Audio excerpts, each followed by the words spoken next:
Uhuru's Raila coalition that is expected to take on Deputy President William Ruto in next year's presidential election. 2 days ago, Jubilee Party met, party officials and MPs, around 16 or thereabout, met at the Jubilee headquarters and agreed moving forward to work together and iron out their internal wrangles that has been causing some cracks in the ruling party. Jen. Now, as we close this segment of In the Headlines, just to echo one of the stories that was in our GMK news brief, this is in regards to concern as morgues grapple with the rising number of unclaimed bodies. So Kenyatta National Hospital has issued out a notice, 7 days to go and claim the 418 bodies that are at the morgue there. And after this, the expiration of this notice, the bodies will be disposed of in compliance with the COVID-19 protocols. So with that, we want to bring to a close this particular segment. Thank you so much for being with us this far. We have so much more lined up for you, so do stay with us. We'll be right back.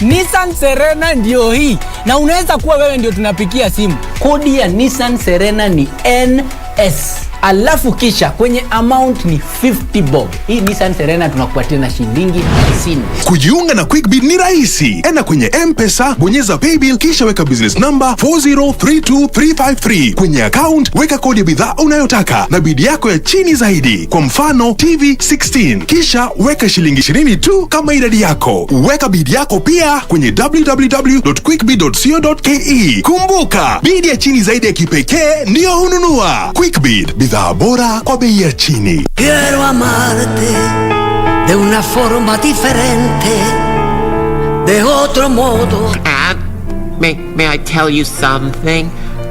Only if you don't tell anyone. I won't tell anybody. It's a secret. No, what you are telling me is a very serious accusation. I know, but Eloisa and I firmly believe that it is true. Now Dad will know that you aren't joking. Of course I'm not joking. I can't fool around now that there is so much at stake. I have to be firm so that Mauro knows how far I can go. De una forma diferente, de otro modo, nunca igual al de otra gente. 远风伴吹散沉香，江门起烟上。 Guards! Send her to death row! Yes! Uncle, please save me! Mu Qingwu is awake! And Yuza has been taken to the palace. Uncle, Father will kill me for everything that I've done later.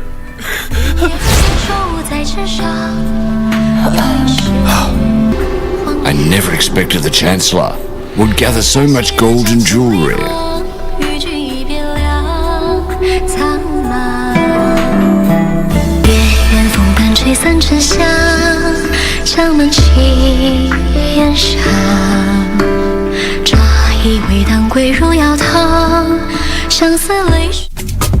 This is where it all began.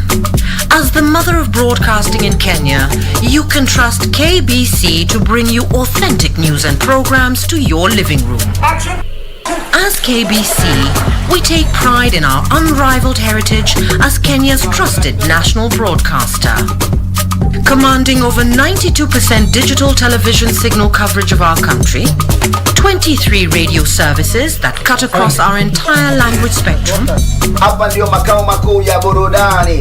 a national, regional and international digital presence backed by the most experienced and top-notch broadcast professionals in the industry. A very good evening to you. The new look Kenya Broadcasting Corporation is truly ahead of the pack.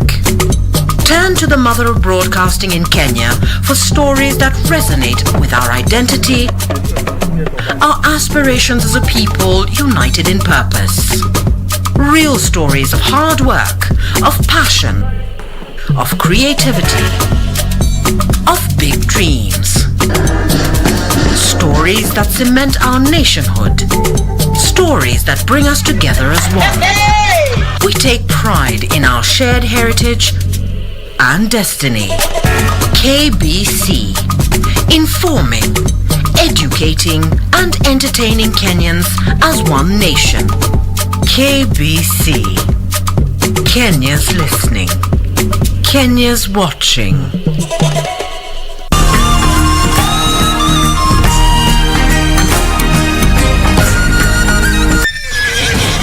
On this week's episode of Zurura, we head to Kenya's backyard to visit our very own Wild West. Then it's off to visit one of East Africa's most beautiful tribes who show us a thing or two about looking good. Then buckle up, lean back and get yourself ready to be whisked across one of the best viewpoints Kenya has to offer. That's all coming right up on Zurura. Find your adventure, only on KBC.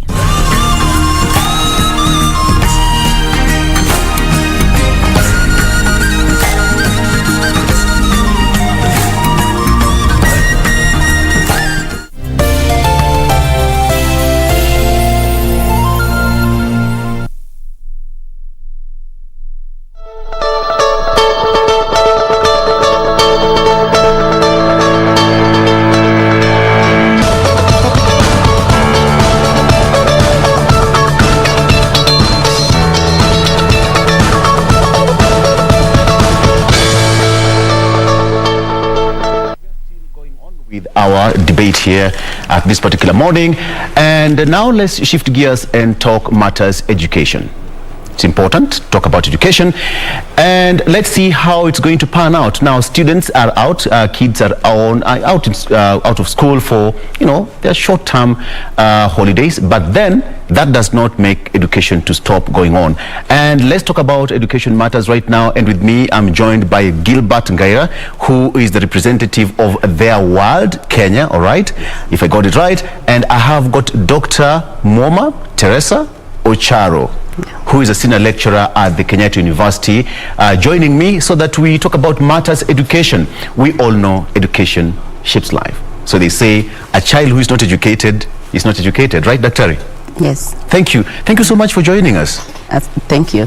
And thank you for giving us this opportunity. Karibuni sana. Let's start by talking about, start this discussion by talking about ECD, first of all. Okay.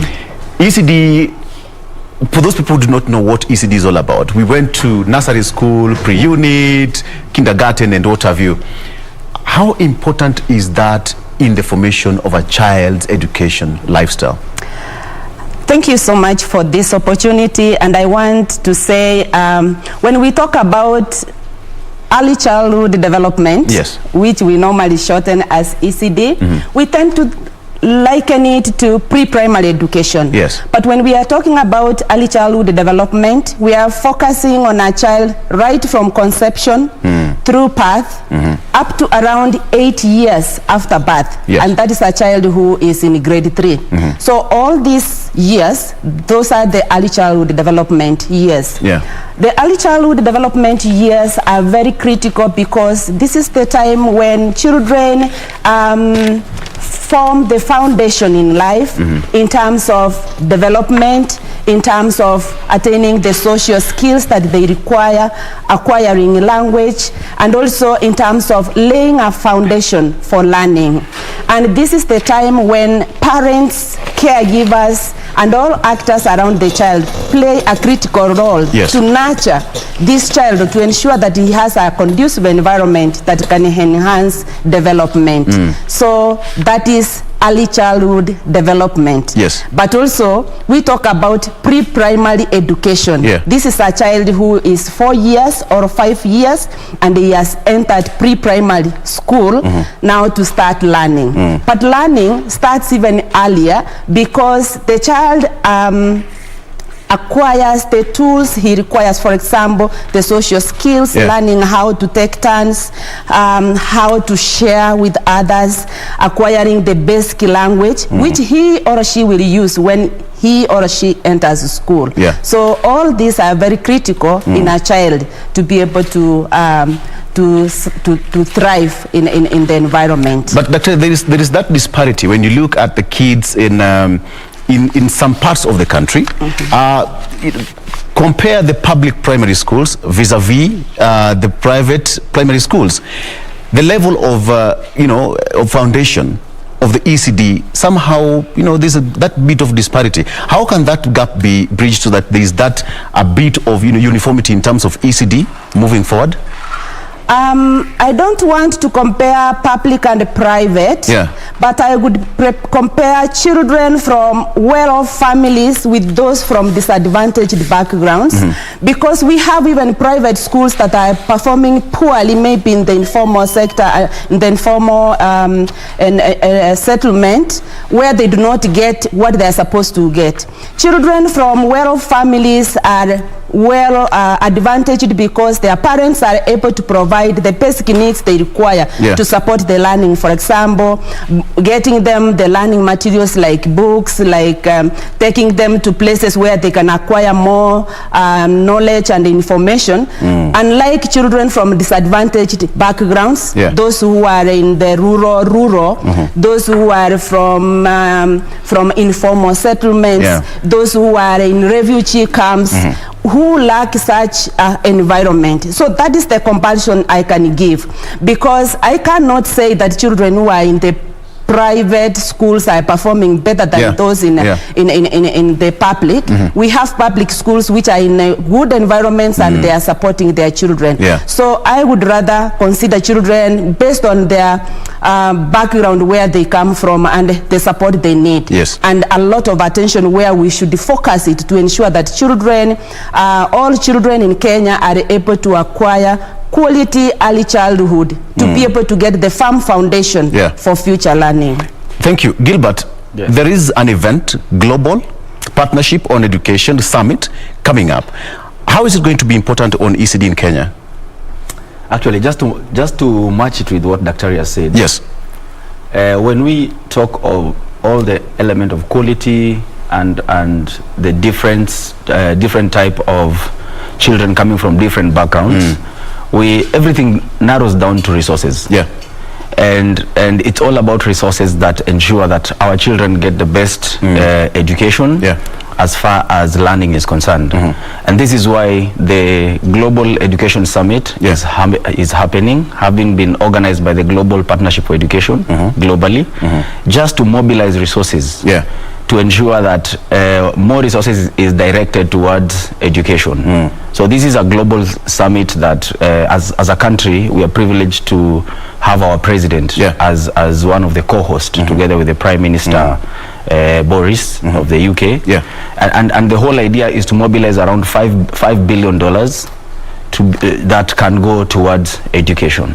And this is purely, they're looking at up to supporting around 90 countries globally from the developing world on education matters. When you talk of education in Kenya, it's one of the most advanced perhaps in the region. Just the other day, Professor George Magoha said that there's an amount that has been released for secondary education. Right now we have free primary education in the country, and when you look at that gap that has been bridged, many students now are able to go to school. How is this summit going to be much important locally to our students when it comes up and this amount is raised? I think there are two things that we need to look at. There is the whole idea of increased accessibility, but there's also an idea of quality, deliverability. So what we are asking is, are we going to measure the success of our education based on the number of children that attend school, or are we going to measure it according to the quality of learners that exit the institutions? And if we are looking at the two, there are many other factors that come around. There'll be the whole idea of the free primary, the feeding programs in school, for example. how are they effective? So that we are talking about nutrition here. Yes. Then there'll be many other factors. There's the teachers and how they are paid, and how which affects how they deliver their services. Yes. So if we are able to mobilize enough resources through the global summit and ensure that we can be able to take care of these other factors that surround the holistic education and development, it's going to assure us quality deliverability at the end of the day. Yes. But until we do that, we'll still have a lot of challenges that we'll need to face. Yeah. Maybe to add on yes, to what please. he has said. He talked of about 90 countries that are going to be supported. Yeah. It's also important to note here that we have around 80% of the children from low and middle income countries who need to be supported. For example, globally we have, like, if I may come to the early childhood level, we have like 175 million who are not accessing school. And if I may even come back down to our situation in Kenya, we have a net enrollment of around 77%, which means around 23 to 25% of children are not in school. It is even worse in arid and semi-arid areas of Kenya, where, for example, in Mandera we have only 18% of these children who are attending school. So when we are talking about resources coming to education, how much of that is going to pre-primary education? Because without resources, we will not be able to talk about quality early childhood education. And in fact, what we are pushing for, and it is good that our president is co-hosting this summit with the Prime Minister UK. We want to have our president be the first African president who is going to dedicate 10% of all the resources that are allocated to the education sector. Well, it is one thing to get resources to the education sector in Kenya, but it's another to ensure that these resources, how much is going to secondary. You know, in Kenya we tend to put more attention to primary and secondary. Why? Because that is the time when students are doing exams, and that is the time when we celebrate because they have performed well. The same for high school, and we tend to push a lot of resources there. Currently, Kenya is spending around 1.8% of the educational resources in early childhood. When this money is given to the county government, for your information, we are all aware that pre-primary education was devolved to the county government. And therefore, when this devolved function, the funds, resources that support it, including technical, vocational, and all that, how much is going to pre-primary? And when it goes to pre-primary, how much is given to different activities that support quality early childhood? For example, do we have a framework which states that 20% of this, for example, I've seen when I was flipping through some of the counties how much they give to early childhood. I could see 500 million, maybe 200, you know. But out of this 200 million, what percentage is going to infrastructure? Because many counties tend to push resources towards infrastructure. They forget about the feeding program of these children, because we have children from disadvantaged backgrounds. How can county government put measures in place to ensure that every pre-primary has a feeding program? So what percentage goes to feeding program? They are supposed to pay teachers, employ and pay teachers. How much, what percentage is going to payment of teachers? And the whole issue of teachers is another issue that we really need to look into to ensure that we have qualified teachers. I'm aware we have had some service TORs for the teachers, terms of reference or terms of service for the teachers, which have not been implemented. Who are these pre-primary school teachers teaching in our public schools? So we cannot talk about quality, we cannot talk about teaching learning materials if there are no resources. But these resources should be directed to the right activities. I'll come into that, because the whole issue of education being devolved, we've seen teachers going on strike, for delocalization, for example. They're talking about delocalization. They want ECD teachers to be more empowered. But is the government taking that more seriously? But I'll come to that one shortly, Daktari. Okay, thank you. Gilbert, what's the Kenya's role in the upcoming summit? As I mentioned, yes, I think the greatest thing we have is actually having our president as one of the co-hosts to this summit. It says a lot about us as a nation and our international relations and partnership with our counterparts. Yes. Our main role is actually just to be among the main facilitators to mobilize resources. And remember, we are co-hosting for mobilizing resources for 90 other countries. Yes. So that's a very, very special role. And why Kenya? Because when you talk about UK and Kenya's been picked to be the center of that summit, that says a lot. It says a lot. Yeah. It says a lot. And of course, that's why I mentioned the whole idea of our international relations and partnerships. Yeah. I'm sure very closely with our good friend Manoa Esipisu. Yes. We have been able to push a lot of discussions around education, and this places us in a very good place to ensure that we mobilize enough resources for this nation. And Kenya enjoys that bilateral kind of relationship with the UK. Totally. When you talk about exchange programs, most of the students in the UK, most of them are in Kenya almost yearly, quarterly, and even the British soldiers. They have their camps here. Yeah. So Kenya is a strategic place to have that particular point. Very true. When you talk about ECD, Daktari, you talked about it's a devolved unit, ECD. Yes. Yeah. But are the ECD teachers getting the exact and requisite requirements or materials for them to start this kind of foundation? Because that's the initial formation of every child's education system. Are they getting the best? I think in the first place, our pre-primary school teachers have been disadvantaged for many years. Why? Even with the devolution happening, we have had counties hiring. At some point when they had issues with the Teacher Service Commission, they started playing with terms where they are saying, oh, they are caregivers, or they are doing what. Yes. So that is disadvantaging them because we have trained them.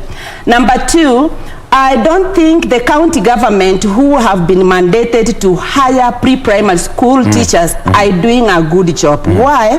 Because we have graduate teachers. We are talking of giving them a good foundation or a firm foundation. We expect the many graduates we have trained from the university to be hired and given good terms just like their counterparts in the Teacher Service Commission in primary, secondary, because they have a bachelor's degree in early childhood, just like them. Number two, I don't think many counties have employed teachers who have those qualifications. Number two, I know the teachers, like now we are implementing the competence-based curriculum.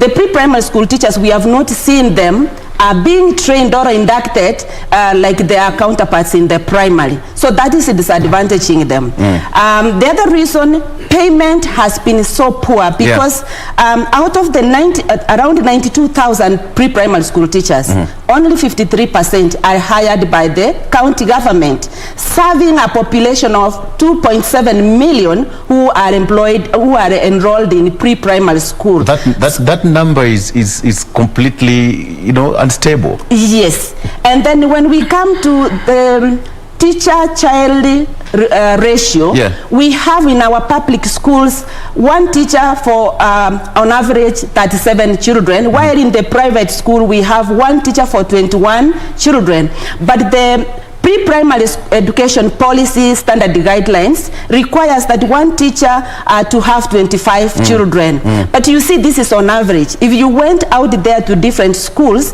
you will realize that some teachers have like 50, 80, 100 children per one teacher.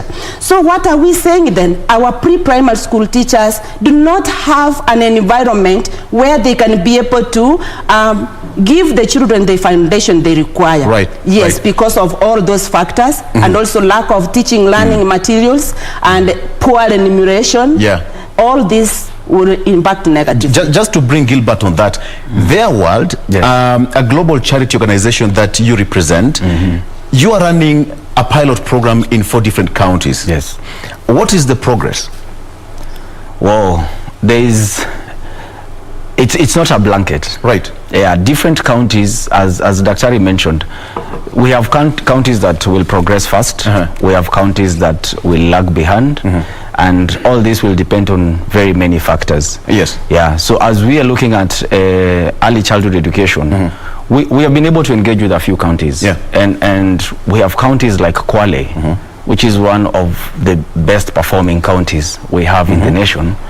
And I think this I'll owe it to the governor, because governor, who was once before was my colleague in the development space, actually realized that huge gap and captures all this and put it at the forefront of his agendas to ensure that they improve literacy in the county. We have other counties that are still lagging behind, and especially, as Dr. mentioned, if you look at counties like Mandera, the northeastern part of the country. Yes. And this is purely because of many other factors beyond even the budget itself. So different counties are performing differently, and purely it's because of either their exposure, the understanding of early childhood education. What we found very interesting is when we talk about early childhood education, yes, everyone thinks about this facility, the structure. Do people even receive it in the first place? The structure is there, right? Because I dare say, I think sometimes you also want to look at what is politically correct. Because when you are in the community, Mwananchi asks the MCA, for example, what have you done for us? This MCA will go and establish a structure and call it an ECD. And so that when everyone is passing, they can see he built that for us. And there's a billboard. And there's a billboard they are saying he did this. But there are those soft issues that you can't see. The teachers training, the school feeding programs. Issues of wash. Those things you can't really see them. So who addresses them? So when you're coming to look at these other important factors that ensures we have a holistic child development sector, centers, we miss out. And so most of the parameters we have is actually based on what is seen. Yet what we are missing is what is unseen, and that is what is important and need to be budgeted for and focused for. And that is what their world does. Their world is purely to look into the issue of supporting education through the most vulnerable children across the world. And Kenya happens to be one of the targeted countries that we are looking at, working very closely with both the national government, the county government, the Senate, the Standing Committee on Education at the Senate, just to ensure that we can mobilize enough resources, as Dr. mentioned. It's one thing to ask for 5 billion for the 90 countries. It's another thing for you to break it down. You know, the way you have a budget at home and implement it. Someone is paid $2,000 a month or 200K, and when you get to your house, you have to organize within a budget to make sure that it fits all your needs. That is exactly what we are talking about. Absolutely. So if you go to one county, you'll find a block and it will read 500 million towards ECD. But if you went breaking it down, most of this money will just be on a structure.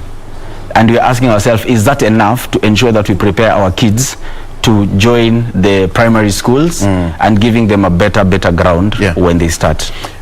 Perfect. Dr. Gilbert has said a very important point here.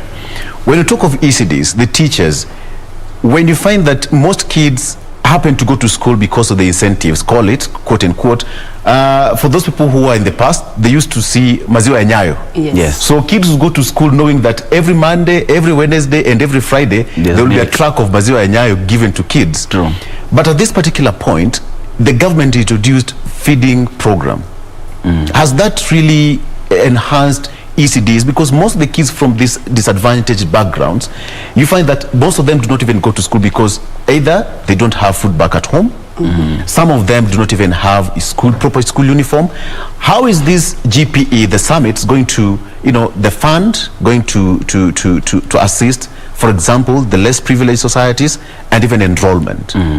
I think to start with, our Constitution, Article 53, is clear that every child has a right to free and compulsory basic education, and that has also been reiterated in the Early Childhood Development and Education Act of 2021, and even the policies that support early childhood.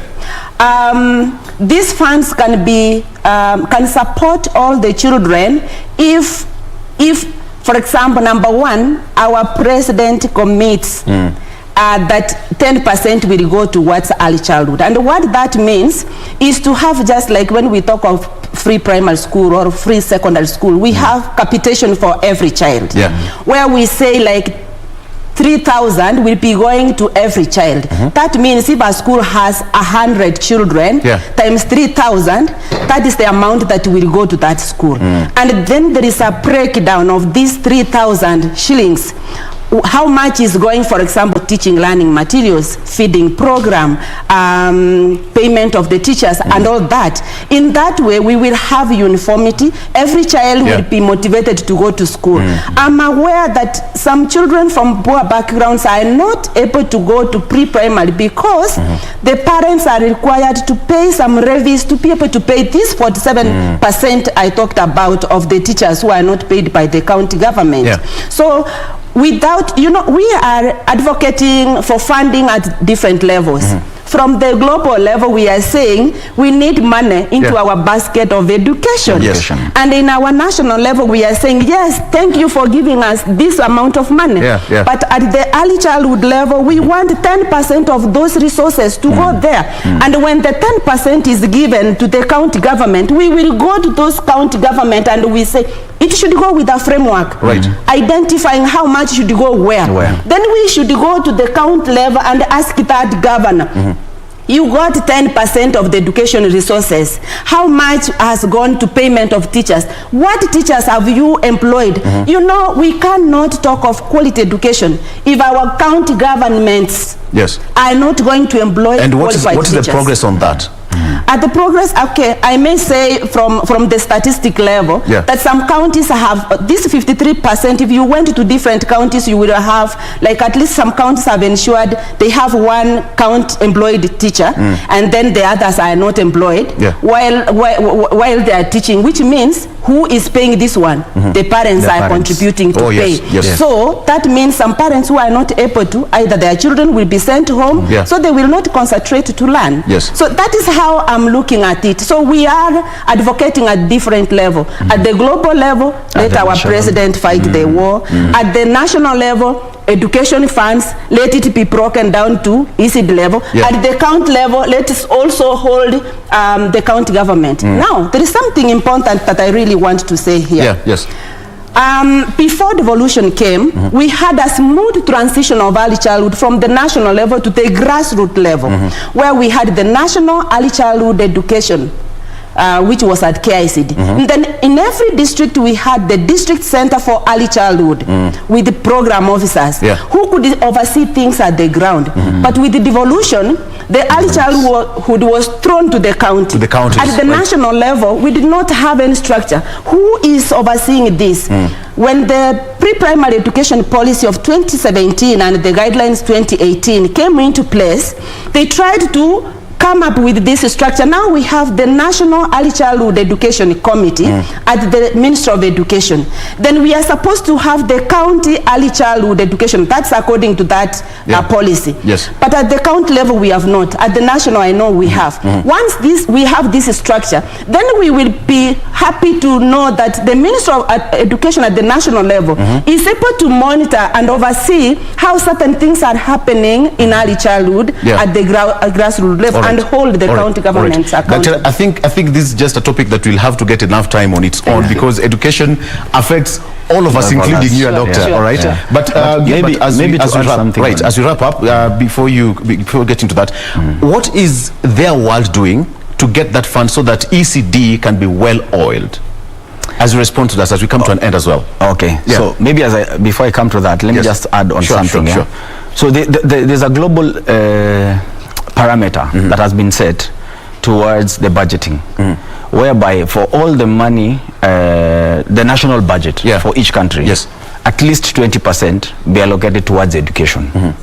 So as Daktari mentioned, what we are saying is, of this 20%, we want 20% of this 10% of this 20% allocated towards now the ECD, the early childhood education, because that is very important. And that is what their world is doing. Their world has joined forces with many other global partners, just to ensure that the early childhood education element has been well captured.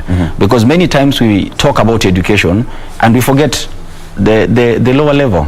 Totally. So so the idea is just to bring back the whole concept and ensure that it is very important. When you lose them at that age of ECD, you've lost them. So we struggle studying up class 1, 2, 3, but we lost everything before. So what are we saying? We are saying we need to allocate more resources at the foundation level so that we have stronger children growing up, and of course this if we go into economics, it translates to many other things. Because if you have people that don't have a proper grounding in terms of education, you can imagine what population you will be holding. Wow. Okay, I think we just have to leave it at that point. But promise me that next time we are just going to create more time. We have the summit coming up on 28th and 29th here in Nairobi. It's called the Global Partnership on Education Summit that brings together the British Prime Minister Boris Johnson and President Uhuru Kenyatta, who is the host of that summit. It will be interesting to see how it's going to pan out, and of course the issue of ECD. Dr. has said that, you know, it's important. We cannot just wish it away. All right. Maybe to say something. Yes, in 20 seconds. My director is on my neck. Another thing I want to say, in October we are holding a national early childhood conference from 25th to the 28th. And I'm inviting as many people to register for that conference, because this is where we will have conversations about children. Absolutely. Thank you. Absolutely. Absolutely. I'll have to let you go. Thank you so much for joining us. Good Morning Kenya does not stop there. We're taking a break, and when we come back, Jen, we'll pick it from there. We'll be right back.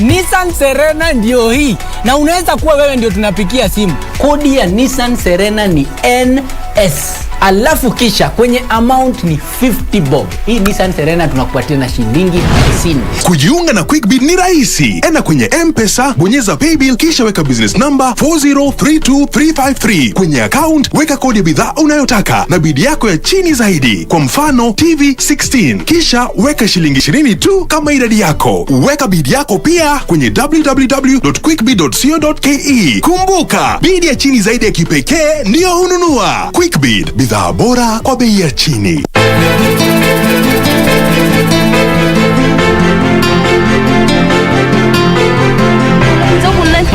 Alikuita kuna wewe ndio unanifuatilia na kutia mafuta sasa bado una nini? Una nini? Tafadhali hizo pesa zote uzitoa wapi? 634. Kama si manjaliwa sioni ni kwa nini tujisumbue bure. Wakili. Chochote utakachofanya nitajua. Hata ukawa kwenye shimo lipi. Does this number mean to you? A pack leader? A winner? Or just a number? To us, it means freshness, boldness, vibrancy and heritage. That's why at KBC Channel 1, we make it easier for you to pop up your family entertainment to a fresh, exciting and colorful.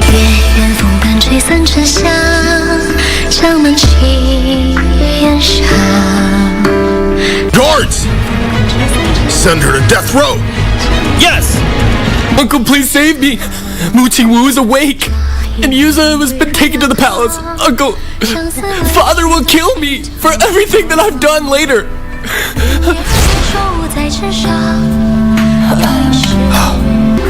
I never expected the Chancellor would gather so much gold and jewelry.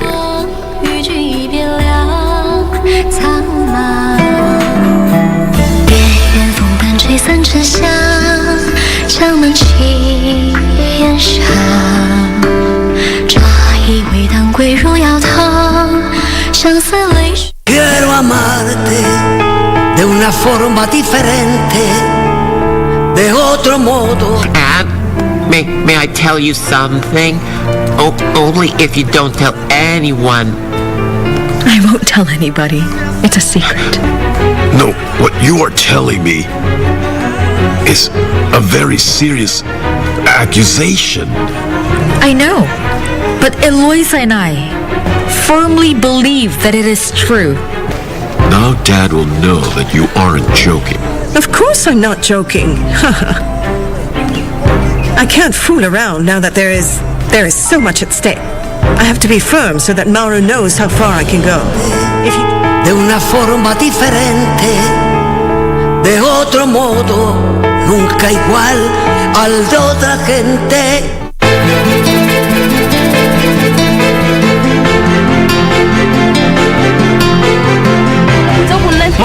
Alikuita kuna wewe ndio unanisubiria na kutia mafuta sasa bado una nini? Una nini? Tafari, hizo pesa zote uzitoa wapi?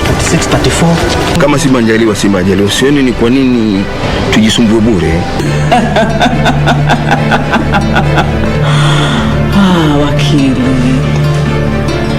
Chochote utakachofanya nitajua. Hata ukawa kwenye shimo lipi.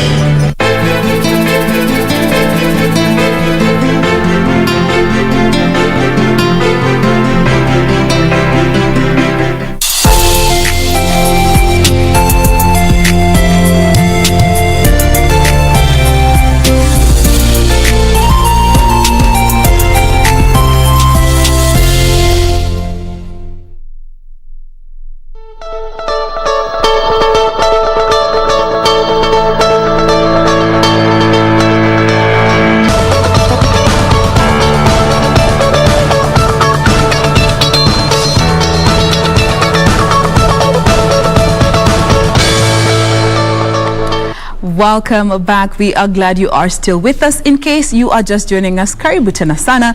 This is Good Morning Kenya. I am Jane Mamboy. Glad you have chosen to start your morning with us. And you are right in time for our next conversation. But remember, you can be a part of these conversations. Questions, comments, clarification, anything that you may be needing in regards to the conversations that we get to have here, we welcome you to contribute to them using the hashtag Good Morning Kenya on Twitter at KBC Channel 1. Ever remains to be the official station handle. My handle is at Jane Mamboy across all the social media platforms. Much love going out to everyone who has already tuned in. Dan Chebi, I see you. Richard Mohia Boro na kuona hapo. Let me also see at Instagram Alfiteen. Thank you for tuning in. Juma CJ, we appreciate you. Jared Ombue, MW Ken Kiptanui, William Waburi, Amerix, thank you so much for tuning and retweeting all our feed. Moses Wagora, thank you so much. Westlands Avenue Consult, thank you for tuning in. We appreciate all of you who have already tuned in. Keep talking to us. Check in. We'd love to know where you're watching us from, because as we always say, Kenya's listening, Kenya is watching right here on Good Morning Kenya. Now, we get to the next conversation, and this is about the construction industry. Many a times you get to that point in life where you want to venture into the real estate sector for business or for residential purposes. And most of the time, we never have the technical expertise as a common mwananchi to know what we need to know when we're getting into the whole mjengo sector. And that is what we want to talk about today, to just help you understand the basics when it comes to construction, what you need to expect, what is the actual path and the professionals that you need to be working with, as opposed to you being in charge of your mjengo, in as much as we cannot help ourselves. Today we're going to be learning from the professionals, and we have 3 gentlemen with us in studio this morning to help us with this conversation. I'll start with the gent to my extreme right. He is John Mwaneke, who is an architect. Good morning. Morning. Thank you for being with us today. Thank you. At the center, we have Alfred Aluvala, who is a quantity surveyor. Good morning, Alfred. Morning, and thank you for having me today. Karibu sana, thank you for making time to be with us. And finally, to my closest right, we have Evans Goro, who is a structural and a civil engineer. Good morning. Good morning. Karibu sana. All right. To be here and see that the people can learn something about how they live. Absolutely. We never know how those structures come up. We just see a skeleton, a roof, grills, glasses, painting, finishing. We'll get into the details. But before we even get to this conversation, I was just looking at some stats, and this is a report that was put together by the Kenya construction industry, dated the 8th of March 2021. Just looking at 2019, the construction industry contributed 5.6% of the GDP of Kenya, which translates to about 222,000 employment opportunities for Kenyans. And also looking at the larger East African space, there are 43 grand structures, and 11 of them are in Kenya. That just goes to show you how much the construction industry has a fortitude, and especially to the Kenya's economy. But let me start with you, Engineer Goro. You know, we've had you before, and still talking about the construction industry in Kenya, your personal view on how we are doing as a country when it comes to the construction and building industry as a whole, generally speaking. Well, touching on the tips of everything, the construction industry has a big hold on Kenyans and their lives. But the Kenyans do not know how to let it work for them. One, because there are so many middlemen who come in and purport cartoon play with a developer who has the money. So by things not working right, the developer who has the money becomes a big loser. So here we like those who would like to have space usable, to use the proper channels to do it right and get more benefit than so-called letting the fundi do what he did in the neighbor's compound. Yes. Nataka kama hile. Let me come to you, Alfred. You know, just looking at the construction space in Kenya, how would you characterize it from what you have seen in your line of duty? Construction industry is a very vital factor within the economy. Yes. It employs very many people. If you just pass across near a construction, you'll see the number of people involved in putting it up. Yes. And if you put up your house, you are putting up probably a masonette. The number of people who will come there will be very many. Professionals will be involved. When you pay that professional, he has go and pay other bills, including the house girl. The house girl will go and take money up country to go and pay other people. Bills, So it is a multiply effect, and across the board. So when we come up with construction, it helps very many people, and it spurs up the economy, and the economy becomes very vibrant. Absolutely. And also I'd like to get your thoughts on the same, John. You know, just looking at the construction industry, the building industry in Kenya, our cultures, and your interaction with the people and other professionals. How would you describe or characterize it? It's very interesting. If you look at how we grew up, I'm sure everyone has an experience with a building somewhere. And as we are growing up, you'll find that most of us saw buildings just coming up. You know, you just take a fundi, kanyaga steps, and, you know, just do your steps and put up a building. And I think that's where most of us think that a building is something easy to put up. But as time goes on, we've seen Kenyans actually embracing the use of professionals gradually. You're not there yet, but gradually we are making strides. We are making strides. We still have a challenge.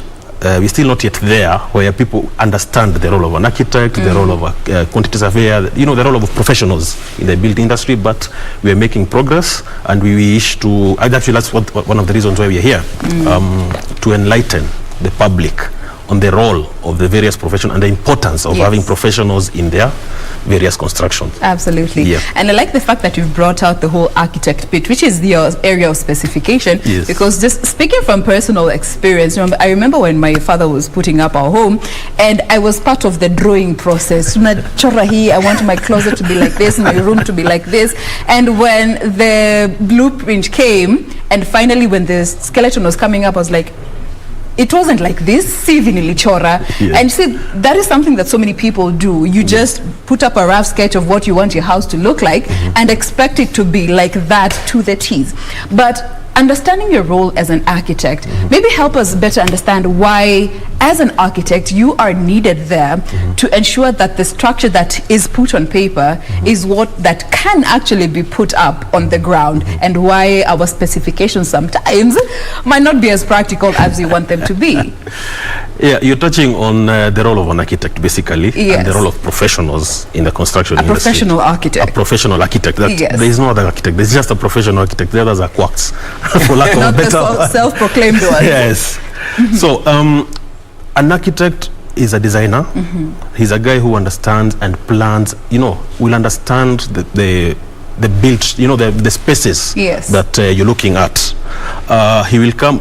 It starts the same way you're saying. Put a sketch down, then calling the guy, the architect, to put your thoughts into proper working spaces, a proper working building.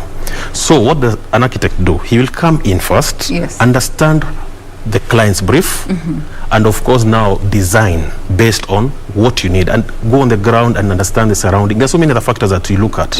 There's the ground, neighboring activities, the neighboring structures. It will go down to a small thing like the sun path. Imagine that. Ventilation. Small factors that you will think is just a matter of giving spaces and, but an architect understands the effect of the environment into the space. Why you don't need light during the day. If it's a house, he'll know how to position all those factors.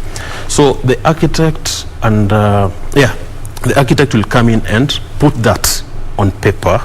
That's why maybe when you're doing it, it's just a layman's way of saying, I want my toilet here, I want this here, I want my kitchen here, but you'll come in and marry all those factors, all those demands and all those desires into something that is workable. I think that workable bit is where most of us struggle with, because if it doesn't come out like this, you're not doing your job, and we're quick to blame you. If I can just add on. Yeah, sure. What my colleague is saying is, you come with a story. I want my house to look like this. Probably you went to your friend's house called Anne, and Anne gave you a description, you saw it and you wanted something like that. But because Anne's house looks like that because it is at a particular place, but when you ask Maniki to come in and give a design, it can't be exactly like Anne because your environment is slightly different. So once it is different, so he is trained to twist your house to fit. It's like going to a shop. Do you want to buy a ready-made dress, or do you want it fitted? To be tailor-made, So that's now. So they want to tailor-make your house. So you come and give him a story. He changes your story into a drawing so that it can be done. Absolutely. And we'll be getting some of the challenges that you get to deal with, and especially when it comes to convincing the client that this is not possible here. There's a slope, you can't have this kind of house. And we'll be getting to those challenges in a bit, but let me just come back to you, Alfred. Understanding the role of a quantity surveyor when it comes to the whole structural and construction bit of it all. Help us better understand that. Who is a quantity surveyor? A quantity surveyor is the legal and financial advisor to the whole team. When I call a team, we are talking of the client, you who is putting up the building, my colleagues, the architect, the engineer, because when we come in, we are now going to tell them concerning the amount of money, let me put in the layman's language, the amount of money you are going to use into what Maniki has designed.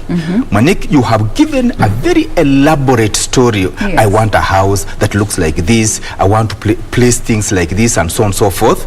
Maniki will put it down, and then he'll bring it to me. Alfred, how much does it cost? And then there is the way we have been trained from the university. We are trained how to compute and calculate the figures, and then we come and tell you this is how it has been done. Mwaniki will have designed that building. He'll have given to Engineer Goro to come up with his structural design that comes in, and then they will all come back to me concerning the costs, the money bit. So I will now tell them, you guys, what you have designed, this amount is coming to, say, 100 million. You say, no, me, I had only 85 million. Then we shall come back and sit down and come back and what we do, what we call value engineering. Okay. By that one, what can we adjust to fit in the 85? Now, that becomes my role. Okay. That is the construction, the money bit. The legal bit is now the contract. The quantity surveyor will come and advise you the contract you should use. Is it open tender? Is it single sourcing? Is it whatever? So we shall tell you, for this project yours, the best way to do it is this particular way. Okay. Among many other things. So it's actually in the name, the quantity. Yes, exactly. The first bit of it, at least as per what I'm understanding. Yes. You help in understanding the quantity of what will be needed to bring that structure to life. Basically surveying everything, that the quantities that have been put together, and then we compute them and quantify and advise. All right. Then therein you mentioned Engineer Goro comes in as the civil and structural engineer. What is your role, first of all, when it comes to the whole construction bit, and why is it important to have an engineer on ground for any constructions that may be looking to be put up? Yeah, now I will start from where the architect was. Yes. The architect has developed space the way you want it. But for this space to be usable, you will need the engineers. There's structural, there's civil, there's electrical, there's mechanical. And you surely do know you need the water, you need to dispose the waste, you need the building that is not collapsing. So for the architectural requirements to take place, you will need the engineers to come into place and provide those designs that will make that space usable to your requirement, the developer. Yes. And with all those in controls, we are also in touch with the quantity surveyor to look at the cost. Just like saying, I want a 43-inch TV, somebody else says, I want a 54-inch TV. It depends on your demand and your financial capacity. Yes. That's where the engineer now comes into actual play. Before we get to the site, we work on papers. But of late, we have seen developers of what they call family houses. They go to building before they get a drone. Yes. And that is a very risky business. It is ongoing. I don't know why it is happening, but it is very good for Kenyans to know that any building put up anywhere on the soils of Kenya must be approved by that local authority. And that local authority will approve it because the architects and the engineers have participated in it. And when we call an architect or an engineer, these are registered people with a practicing license. Yes. If you call yourself an architect or an engineer and you don't have that capacity, the laws of Kenya are very clear. Chapter 525 and chapter 430 will tell you how long you will go into jail by using that word, which is that data that is not yours. Yes. Yes. Now, let me come back to you, Alfred. You know, I like the fact that you've brought in the whole registration process of the professionals that are required in this industry. But looking at the informal sector, which is sadly where we get so many people going about giving themselves these titles, putting up structures on Akuja na chalk and a chora when it's supposed to be, and construction starts when there isn't actually the blueprints from the architect. When it comes to sort of streamlining the informal sector and consequently helping bring down the number of buildings that we see collapse, what do you think can be done to just tame the informal sector and all the quacks that are thriving in that sector specifically? The government comes in because any construction that takes place anywhere is supposed to be known by the government. Because if somebody, say an Onyango, wants to put up a structure in an informal sector, and that particular person has to get permission, has to get approval, and we have got people who look into these things, who move around checking on every construction. Take an example. Even if you stay anywhere, say Buruburu, and you start constructing at 8 in the morning, by 8:30 or 9, somebody will be knocking there. Let me look at your papers. And these people, the county government people, are always moving around. Yes. Now, you are not supposed to continue unless you prove that you have the approvals. So if the things go on, it means somebody somewhere just closed his eye. He allowed something to go on. He has allowed quacks to thrive, and they have not stopped them. The right person will be stopped. Who may want to use other crooked means, they will cut corners and continue. The buildings you see collapsing is because somebody somewhere just cut corners. He did not want to follow the right route, and when he was asked, he talked the language that wanted to. Remember when we had vehicles competing in Naivasha?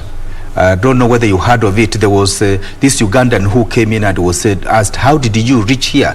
He said, I talked the language the people on the border understood, and they allowed me in. So that language where people, wrong language that people are talking, they allow many things to go wrong, and then the buildings collapse. Okay. Now, let me come to you, John, and talk a bit about the whole coming up with the blueprint for the house, the structural, at least the pictorial bit of it all. Maybe you could give us the proper terminologies. I'm also here to learn. And from an interaction I had with a few persons before this, there was one who was saying that the structurals, designs that you come up with are quite expensive, and especially for residential purposes. What informs the financial bit of what you put together as an architect? Before the design process starts, Yes. I have to engage the client and pick what they have in mind, together with the budget. When I go back to the drawing board, whatever I'm going to design has to be informed by the budget. One of the challenges we have nowadays is the client will want the designs first. Yes. Then once you hit them with the figures, they're like, now let's go back. I need to chop it, this chop this, downscale. Yes. But it would be so much helpful to us if you started with the information about how much you're willing to budget for. The issue of cost, I don't know where it's coming on when you say the structure is expensive. Comparing to what? What are you comparing it to decide that it's expensive? Or is it the fees? I think that Is it also, the because fees? you sell the design of what you put up. Yes. Basically, we are selling the design to Yes. you. You need to understand, most of the guys, actually Kenyans need to understand that involving professionals in the build industry is not an expensive affair. Actually, having not involved them, the after effects later will be more expensive than you'd have rather involved them from the word go. And yes, you're coming to a professional, you have to pay the professional. You have to pay the professional for you to get a product that you will actually appreciate afterwards. All right. There are two ways to go about it. Avoid using the professional, you pay for it, and you'll have a shoddy project, or shoddy product. But the moment you involve for professionals, eventually you have a product that you'll be satisfied with at the end of it all. I don't know if I've answered your question. Absolutely. Yes, you can add on to that. You know, when you touch money, you are touching me. When you touch money, you are touching the area where my heartbeat is. Yes. Now, when you say the design is expensive, actually, your mouth is the one which is expensive. Because you are speaking from what I told you. Exactly. Okay. You have said, I want a house. The lounge should be like this. I want my kitchen to appear like this. I want the worktop on top of it to be what finished top, very expensive, and the shelves to be like this. All those things you are talking about is money. So whatever you are saying, what you would want in your building, I want my bedroom to be this size, small or big. I want the ceiling to be gypsum and not blockboard, whichever way you want. All that is money. So when you, after you have spoken all that story, Mark, you are saying it, and the architect is not drawing, he is writing down what he says, a brief. What you called brief. You are briefing him. You are telling him, okay, I want this, and he's writing. When he goes to this office, then he translates what you briefed him to be into a drawing. And then that drawing is now what we price. Yes. So actually that design is you. It's not even him. It is not the architect that is expensive. Yes, it's you who said, I want this. So he has told you, okay, is this what you wanted? And then you say, exactly, yes, this design is what I wanted. So when I cost it, actually, I'm just costing what you said. All right. Now, speaking of costings, let's get a bit practical. Yes. For someone who's looking to put up a home. Yes. For, retirement and that space, and they're looking to put out, let's say, a 4-bedroom house and a detached SQ. What are the figures that they could be looking at? And this is a bungalow for that matter. What are the figures that you can mentally prepare them for such a project, so that when they're embarking on it, they don't start saying, "Ai, apa, this is too much. Acha niende kwa ule mwingine yake alikuanga chini kidogo." Yes, there are very many factors that we use. When you say a 4-bedroomed, each bedroom self-contained. Exactly. 4 meters by 4 meters, 7 meters by whatever. Yes. So you can see we have various methods we use for cost estimates. Before it is designed, we can give something, probably if it is so many square meters, it could be in this region, and if it is so many others, so it becomes area. But if we have had a discussion with the Maniki and he has sketched and we have some quantity, some figures which we can easily calculate, then that one again we use another method which we call approximate quantities. So there are various methods we use to arrive at initial advice to you. And at the same time, it is very difficult to say just a 3-bedroom or a 4-bedroom because, like, if I'm using square area methods to advise you on the estimate, again it will depend on how wide, how big and so on and so forth. All right. So immediate, but if we were to get, again, what will go into that building, it can be 100 square meters for 2 buildings, but the way you have finished the 2 is different. Again, the cost will be different. It'll be different. Yeah. Okay, I understand the variation therein. You see, this is why this is a learning process. Let me come to you, engineer, as you add on to that. Now, I'm looking at a developer, a retiring family. Yes. That have bought a plot in Rongai or Kitengera, and they want to put up a house. The kids are big. They want space enough for them to come with their families. He is saying, you want so many bedrooms. You are the one who is saying what you want to spend.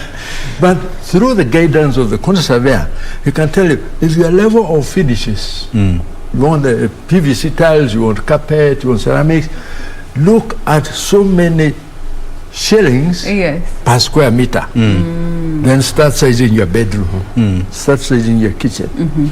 Then with that total area, the architect will tell you, no, this bedroom is too small or it's too big. Now, with all of us together, you want how many? Self-contained bathrooms? Yes, all of them. All of them. Common yes. Then I guess toilet. The sinks, wash hand basins. All that, with your mouth controlling us, we can tell you, okay, Banakios, guide us on this one. Where within the ranks of those briefs she's giving, can we put her? He will say, 40,000 per square meter. Put her 45,000 per square meter. Okay. Then you'll go as a family and start drawing it in your head. This house is so many square meters times 45. You need to look for this money. Then you go back to the architect. You adjust space. That is how the proper building industry works. It's a cycle that keeps going round yes, and round, it is here not. to there, to there, I to saw there. Anne's house. Yes. Let's build like car. Who was the food bringing? Okay, No. I think let me interject at that particular point. We'll be back to talk about Anne's house. But in the meantime, keep sending your questions. Remember, as basic or as complex as they may be, this is a learning space and we welcome anything that you may be needing addressed. Hashtag still remains to be Good Morning Kenya. Stay with us. We'll be back after this very quick breather.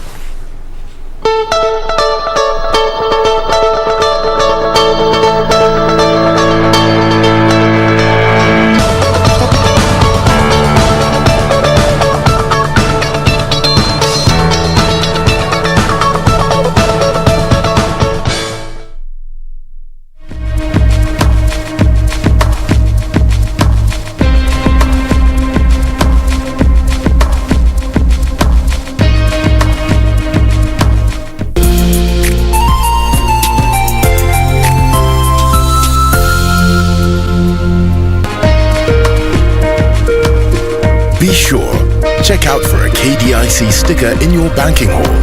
KDIC, protecting your deposits.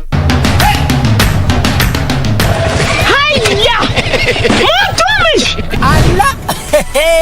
Nissan Serena ndio hii, na unaweza kuwa wewe ndio tunapikia simu. Kodi ya Nissan Serena ni NS, alafu kisha kwenye amount ni 50 bob. Hii Nissan Serena tunakupatia na shilingi 50. Kujiunga na QuickBid ni rahisi. Enda kwenye M-Pesa, bonyeza paybill kisha weka business number 4032353. Kwenye account weka kodi ya bidhaa unayotaka na bidi yako ya chini zaidi. Kwa mfano TV 16. Kisha weka shilingi 20 tu kama idadi yako. Weka bidi yako pia kwenye www.quickbid.co.ke. Kumbuka, bidi ya chini zaidi ya kipekee ndio hununua. QuickBid, bidhaa bora kwa bei ya chini. 夜风伴吹散沉香，香满青烟上。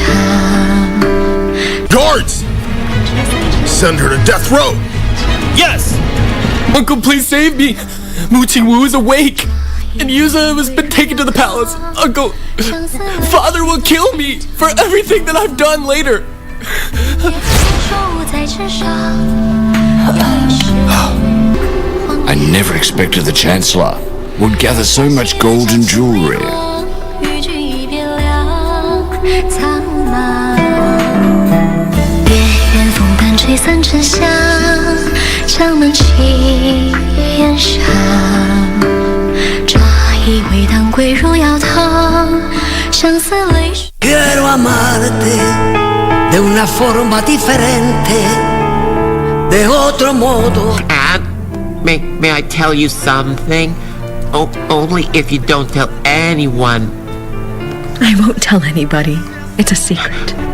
No, what you are telling me is a very serious accusation. I know. But Eloisa and I firmly believe that it is true. Now Dad will know that you aren't joking. Of course I'm not joking. I can't fool around now that there is so much at stake. I have to be firm so that Mauro knows how far I can go. De una forma diferente, de otro modo, nunca igual al de otra gente.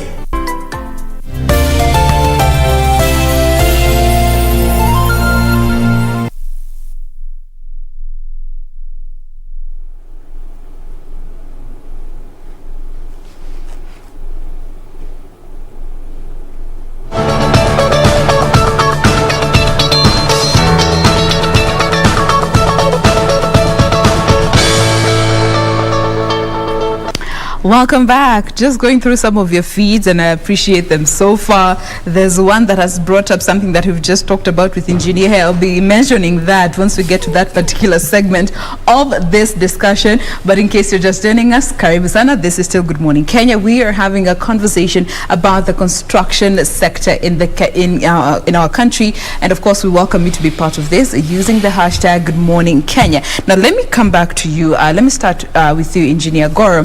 When we talk talk about the structural integrity of any building, be it for residential purposes or for commercial purposes for that matter. What are the aspects or factors that you as an engineer deem vital before we even break ground to ensure the integrity of that building will not be compromised at any level or at any point? Yes, that's very crucial, because the structural aspect of it will also control the architectural input. Yes. How good is the ground, the formation? Where am I going to put these foundations? How deep you're going to go? How deep am I going to go? We will find that sometimes we have to go so deep to find stable ground. And that height, the architect might say, let's not dig it out and backfill it. I can use it as a space for the client to do something there. So we have to work together. Before we get too far, we must go and see where that building, be it residential or commercial, is going to be placed. Yes. Then we do sample pits, we dig. And we see how far we can go, and also how far we can go between the consultants. We start developing you into the idea of there's ground, you can't do it with the fundis, you need a contractor of this capacity because of maybe of the digging and all those aspects. Yeah. So when we come up as a structural engineer, now we've found where we're going to load the whole weight. Then we come up and we look at these spaces the architect is telling us to be used this way. How stable are they? How usable are they? And if you go to high-rise building, after what we call the equivalent of 15 meters tall, the horizontal effect starts to take place in the building. The wind is pushing it very heavily. At that 5th, 6th level, we are not talking about the weight. Now we are talking about the horizontal movement of the building, which is very crucial, and it also varies region to region. Yes. The Rift Valley is different from Nairobi, and even in Nairobi, various sectors differ different. Because the winds are different. And with that, we go to the other aspect of earthquake. When the earthquake comes, however small, how will it vibrate this building? In Rift Valley, the earthquakes are not to be. Well, there is an earthquake map we use. Yes. And we have to put all these issues into play and make sure the architect has his space the way he wants it. And then come to the QS and ask him, will this developer manage? That is why in the industry, there are many things we need to give respect to. Just like we respect a doctor. He talks to you 5 minutes on the way out, the secretary stops you, tells you, bring 5,000, you don't bargain. But with us, you want to bargain. But we'll go into that later. We'll come to that in a bit. Yes. But let me come to you, Alfred. You know, just from what engineer is saying, just looking at these aspects that are vital to ensure the structural integrity of this building, come what may, whatever environmental factors that may come up in future, which we are not in control of. That brings me to emerging trends that we, the common mwananchi, want to be incorporated into these structures that, from your standing as the quantity surveyor, clearly see are not practical in this particular area or for this particular kind of structure that they want to put up. What would you have to say about that? That's why we are called a team. Once you come up with the requirements and we discover we feel that what you are suggesting may not work, we discuss as a team. We look at what is to be done. You want this one, we discuss with you. Yes. We tell you, yes, you want this one to be done, but according to probably the bylaws, it is not possible. Probably you, according to the things you want, it may not be good for neighbors.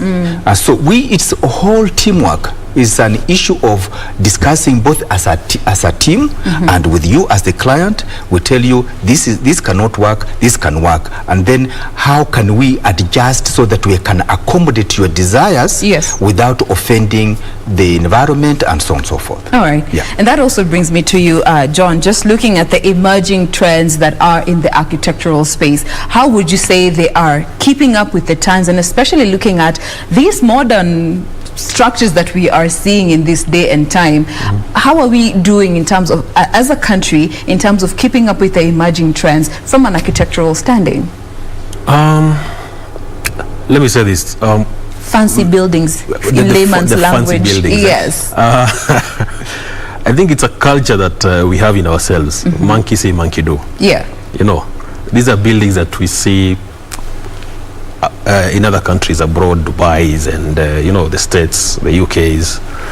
But if you look at the context of having that building here, other than the aesthetics, does it meet other factors? Does it marry well with our climatic factors? Yeah, one. Two, there's some other factors that we consider other than the climatic factors. Yes, they look good. They look so flamboyant. They look nice, flashy. Let's avoid that culture of copy-pasting, copying buildings from abroad and planting them here. We can at least, if you tell me you want something like that, I'm sure any architect that you engage will try and localize, let me say, customize it to the local conditions here. As close to as it is, because possible. To try as much as possible to marry. There's so many other factors that we need to consider here that needs to be involved and be designed for in a building. Okay. So yeah, it's there, and I appreciate the fact that we have guys who are the developers who have the guts to bring those, you know, ideas here and try and plant them into the architect and say, I just want this. But I would also urge the developers, the same developers, let's also listen to the architects as well. We are trained for this so that we can know how to customize your desires locally to the most practical option that can be available. Yes. Let me add on to what my colleague has said. Sure. From what I have gone through, a client came to me and told me, I want you to get me an architect who will give me this design. He had bought that design on this Uhuru Highway. Those people who sell those drawings. Booklets, I have seen them. Yes, so I told him, he was my friend. I told him, yes, it looks nice, but this is a Scandinavian design. You know, those big roofs, a roof that comes there that nearly touches the ground. And the reason why they have those roofs is because of snow. The weather, So that when snow comes on, it falls off. So I told him, look, here, yes, it looks nice, but it may not be the best one here because here we don't have snow. Number two, the most expensive thing on this building will be the roof. I know. So, because the timber that will be used, the tiles or whatever that will be used will be so huge. And when you go about, so you better think about it. So you find that what he's saying, copy-pasting, is very real, and very many of us are really going into that. Yeah, there's a tweet here that has come in through my DM there asking, or rather it's a comment pointing out the fact that we need to keep up with the trends, as in Dubai, the building that has shifting floors, which keeping up with the trends, but then again the whole practicality bit comes into question. All right, now let's talk a bit about the quality of material that we have in our country, because I feel that is also part of the structural integrity as a whole. And let me start with you, Engineer Goro. Looking at the quality of even the stones, you know, I find that what is put at the foundation is different from what is put on the skeleton. What advises such things, and especially just generally looking at the quality of material that goes into every step of the building? No, this is a very practical aspect that most developers have gone through and have come out crying because of not respecting. The quality of stone varies from where it comes from. The quality of sand also varies as to where you're going to put it. These materials, given respect, have to be put in specific places. Let's start with natural available material. Yes. The stone. The stone you put in the foundation could differ from the stone you put in the open air. Yeah. Because in the foundation, there is underground water. It might soften and crumble. So you need a special stone for foundation. On top of the soil, you might need a different stone depending on what the architect and the developer wants the features to look like. And then the thickness of that stone might come into the play of the structural engineer, because you need it to carry the load This down. amount of weight here. Or if you don't want it, then you have to put columns and beams. Yes. Then it comes to the next guy is the sand. There is a lot of fundis, there's a lot of suppliers that are supplying things they're calling sandy material, which is not applicable because one, it will not give you the strength required. Yes. It gives you a lot of impurities, but the very good available sand is very easily tested. And for anybody who wants to build it, pick a heap of sand, rub it between your hands, shake your hands off. If you are left with the dust, don't use that sand. That's the test. Simple test. The test Yes. of good quality sand. Yes. I'm Yes. going to try that. I will walk to a random construction site and try that. Two, leaving the sand, we come to the other aggregates. Yes. We call ballast. The size of that ballast, kokoto matters, the size of the pebbles. They have to be mixed with a certain specific ratio so that you can attain a certain strength of that concrete you're doing. Three, come to cement. Yeah. There are a lot of cement, fake cement. Yes. It is available in document. The good structural cement available in Kenya is only made by two companies. And you can find out which companies are these. I'm not here to market anybody. No. Yes. All the others are fake. They're used for plastering or mortar or anything like that. But only those two can make structural cement. With a good understanding on the ratios of this sand, ballast, cement, you can achieve a lot of strength with your concrete, and you can be able to carry a lot of loading. The architect cannot be able to give you a bedroom of 7 meters by 7 meters. With a wall-to-wall closet. So we need to pay attention to this specification. But the fundi, most of the fundis, 90% of the fundis will not tell you take sand and do like this and it's bad sand. They won't tell you because they want a job, they want to earn new money. Just like in the computer commutation world of matatus. They are good matatus, they are bad matatus. So there's also responsibility. There are taxis also. Yeah. Like from the airport to town at 8 o'clock at night, if you take, what are they called? This registered framework, let's not discuss the name, is about 300 shillings. Yes. But if you take the taxi driver at the airport, it's 1,000 bob. So go the former way. Okay. Yes. So you as the client, as the owner of this potential structure, have a lot of responsibility to also Guide. due diligence. Yes. Is important. And then we, as a team, Yes. we are responsible for the contractor, the implementer, and what it does for you and your money. So the contractor is very crucial and is very, very expensive to you, the developer, if he is not controlled by the professionals. Okay. Now let me bring in this tweet by Kifuri. I'm saying it as a true Kikuyu. Kifuri. They are saying, we see so many grand structures done by the Chinese in our country, and arguably so, their work seems to be better than what the local professionals have to offer. Full stop. Let me leave it at that point. Let me start with you, John. Just looking at the Chinese effect, as Engineer Goro called it, what do you make of such? The fact that even a common Mwananchi feels that what the Chinese offer in our Kenyan space seems to be of better integrity than what our local professionals have to offer.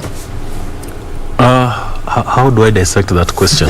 However you choose to. No, Let's start with the fact that we have so many Chinese putting up grand projects in our country. Maybe the way to dissect it is what are they calling local people? Local people are not professionals. Look at local professionals and compare with the Chinese. Yes. Actually, he's hit it. Yes. In a construction, there are two phases. There's a design phase and there's a construction phase. I think what he's talking about is the construction bit of it. Yes. I can assure you that all the buildings that you see here are not, what do I say? I don't think there's any Chinese professional involved. Even the law of Kenya does not allow, and you'll guide me, senior here, you will not allow foreign professionals unless they are legally registered to practice. To practice in Kenya. Okay. To draw. To draw. Okay. So, yes, the construction could look like the Chinese, what they're doing is quote unquote better than what the locals are doing. But the professional bit of it, I'm 100% sure there's no way it was done by the Chinese. Most of those buildings have been done by local professionals, or they've gone through a local expert before they're implemented on the ground. So if we're talking about the buildings, let's differentiate the two. Are we talking about the design phase, or are we talking about the construction bit of it? Okay. Yeah. Maybe you could specify that if you have the information to help you tell the difference, okay? Now, and also, let me also hear from you, Alfred. You know, just looking at this Chinese effect and this perception that even our viewer has, foreign is better than local. That's a perception. That's a perception because misguided, misinformed. Because even when you look at that site for being done by the Chinese, even in the construction bit itself, you'll find that the Chinese are not the ones carrying the stone and placing it there. They're the Kenyans. Yeah, they are the Kenyans. And when you look at even the way things have been placed, it's just the Kenyans. Now, also the Chinese have got a slight advantage in the area of financing. They get a lot of support from their home country. They seem to have an arrangement with their government, their banks, to give them cheap money, and then they are able to bring in a lot of material and put it up quickly, and the things that they have brought from home. So if there are tiles, they are brought from home, although tiles are found locally. If everything, they bring a shipload of all those materials cheaply made from their home, and the Kenya government appears not to be taxing them because probably they may have bilateral understanding. Agreements, and then, but the Kenyan contractors, you'll find that they are now being taxed, and they have to buy local materials here at a very high level, very expensively. So you find that they start struggling. The Kenyans definitely start struggling because they have to go to the bank, get a loan, a very high interest rate, and they when they delay them paying, they start struggling. For these people, they have brought a full shipload of everything, bang.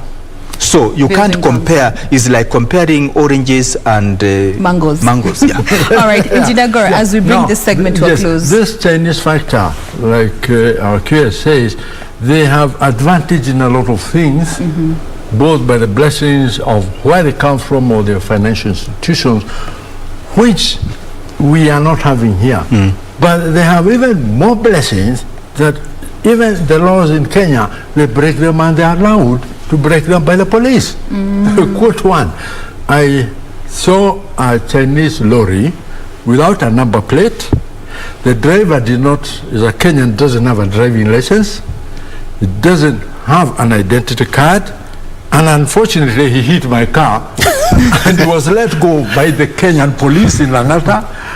I go back to a public road without paperwork. So they have got a lot of advantage. And with that advantage, you've seen in the social media, like the Cameroon or Korea, somewhere in West Africa, they beat up the local people because the local people have to do what they want. So we, Kenyans, are actually letting them do Like that traffic police lady of Langata, why did he let a guy without a driving license drive a very big truck into a public road after having hit another car, and that car unfortunately was mine. And it was not a and small you happen car. to know Yes. a few things about the law. So we like importing this material, like the Kira said. It's cheaper for How them. are they bringing them here? And then the Kenyan is being taxed, the contractor in Kenya has to spend more money than the Chinese. And it seems to look like they can do better. But also, they are not helping share information with Kenyans. I led a team from the Association of Consulting Engineers to visit the construction of this highway on top of Uhuru Highway. Yeah. And I asked Kenya, why is your contractor? Because he is not sharing this information with us. Like the Kira says, there's nothing new here. It's only that they're getting it cheaper, so they're able to hire bigger equipment and do it. But we can do it, but they don't want to share. There's nothing built in Kenya without the local authority having a copy in English. The University of Nairobi was given a free construction, the Confucius Center. They tried to submit drawings in City Hall in Chinese. They tried to bribe City Hall. Unfortunately, I was sitting in the board. You needed the English copy. And they had to do it the English way. Okay. Yes. So they ask local authority, the arm of the government, is not helping the building industry manage the Chinese factor. Okay. And loopholes that clearly are Yeah, affecting very or obvious. disadvantaging the local professionals for that matter. Now, we are almost out of time, but as we close this conversation, let me start with you, John. Just looking at the common Mwananchi, where they stand, and helping them understand that you as an architect needs to be allowed to do your job professionally in order to ensure that they get value for their money, as much or as little as it may be. Sorry? For the common Mwananchi, For the common Mwananchi, to understand the importance of an architect in whatever building they want to or construction they want to venture into. Yeah. Like I earlier said, the earlier you engage the professionals in your whatever scale of building, even if it's just a latrine. Yes. The earlier you engage a professional. As simple or grand as it Yes, may as be. simple or as grand as it is, it will be for the mutual and benefit of you. Planning from the word go. Planning from the word go, it will help you save what you're looking to save when you're trying to do those shortcuts. Yeah. Okay. Thank you. All right. Alfred, your advice to our viewers as well, the importance of involving a quantity surveyor, tuache kujiestimate hapa ndachaji simiti 50, lori mbili za mawe, kokoto mbili na changarawe lori 3 zitatosha ama wilbaro 10. Yes, I think let me put it this way. When we bring in the issue of, say, the quantity surveyor, after having my colleagues having designed, we come up with what we call the specification of the various materials to be put in that building. Take an example. If you come into the foundations, we specify the mixes in the ratios. If it is the stone that you are talking about, the type of stone to be put in that place. If there are tiles, the particular tiles, if it is an heavy traffic area, we know which type of tiles to put there. If it is even paint, we specify. So the quantity surveyor will specify and come up with a document called bills of quantities, which the quantity surveyor will help you use even going to tender. When you go to tender and you get bids, the quantity surveyor will help you to tell you which contract among these ones is the best. The lowest is not necessarily the best, because he could have made a big mistake and left out something, and we are the ones who can detect the mistake. And the quantity surveyor will be the one who ran through the project as it's going through from the beginning to the end financially, advising you how much money to pay at whatever stage. The quantity surveyor in the end will tell you, Madam, you have your building now, you added, adjusted, removed things, the total cost is now this amount of money. All right. Now, my producers tell me we are completely out of time, but I cannot wind. Forgive me, Mr. Director, before we get to hear Engineer Goro's closing remarks in less than 30 seconds. I don't want to get Okay, I into appreciate the trouble. time factor. In the structural aspect of a building, whenever you see a crack, don't tell the fundi to repair it unless somebody tells you what caused the crack. Okay. Thank you. Simple, short and sweet. Thank you so much, gentlemen. We have been speaking with Engineer Evans Goro. He's a civil and structural engineer. We also have Alfred Aluvala, who is a quantity surveyor, as well as John Moneke, who is an architect. As you venture into your structural visions and dreams, be sure to involve professionals to avoid long-term losses, which you could have avoided if you involved a professional from the get-go. Stay with us. We have so much more still coming up after this break.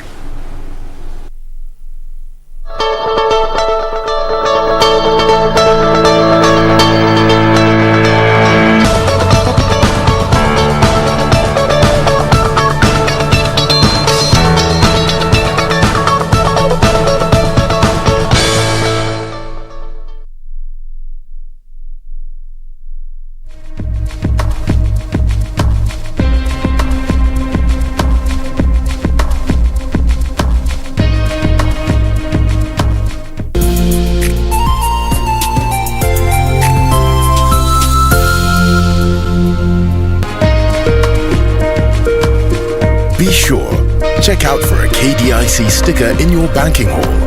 KDIC, protecting your deposits.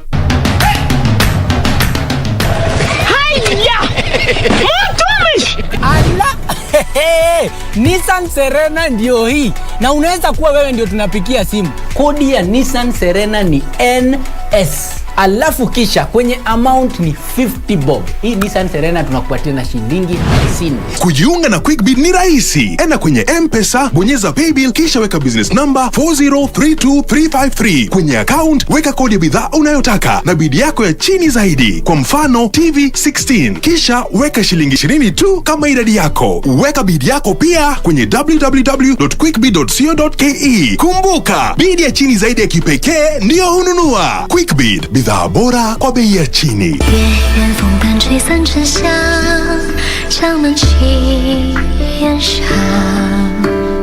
Guards! Send her to death row! Yes! Uncle, please save me! Mu Qingwu is awake! And Yuza has been taken to the palace. Uncle, Father will kill me for everything that I've done later.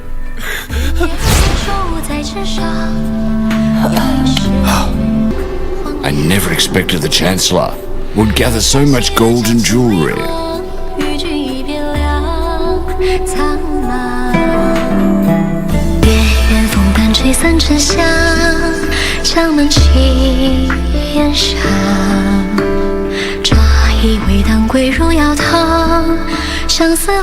Quiero amarte de una forma diferente, de otro modo. And may I tell you something?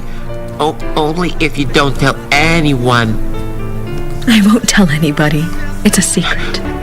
No, what you are telling me is a very serious accusation. I know, but Eloisa and I firmly believe that it is true. Now Dad will know that you aren't joking. Of course I'm not joking.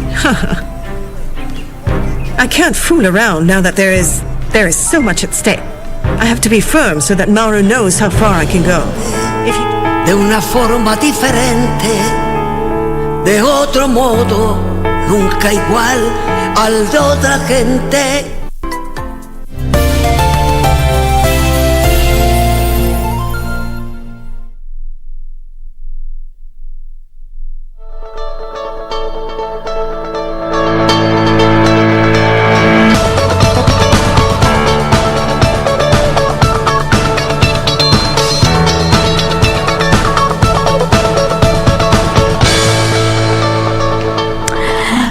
And we're back. Welcome This still remains to be Good Morning Kenya. I am Jane Wumboy. We are on to the next segment, and this is all about my ladies. This is Women at the Forefront, where we get to bring you fantastic women who are going beyond the limits and breaking that glass ceiling that society put there, whoever society is, that limits our women and our girls today. So this is for my young girls to encourage you and let you know that, there are women out there that are doing fantastic things, as little or as grand as they may be. They are still championing conversations around women.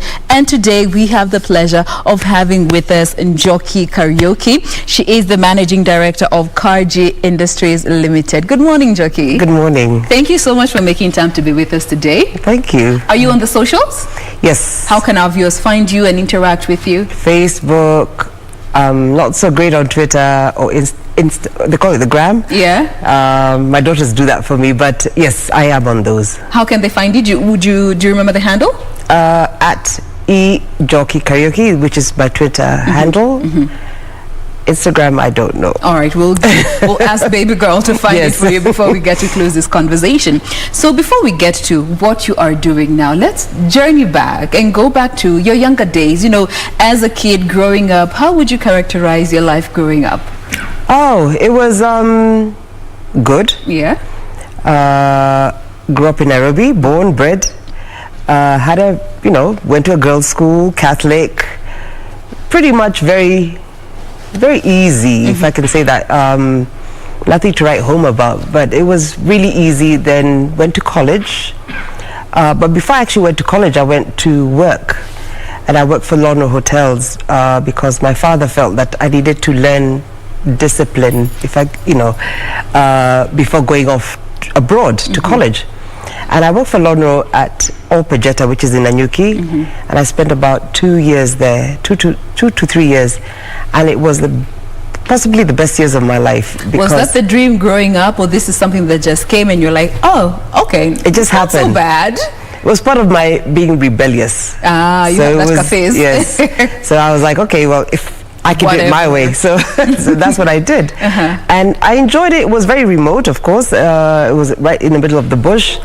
But I learned how to enjoy my own company, which I'd never done in the city.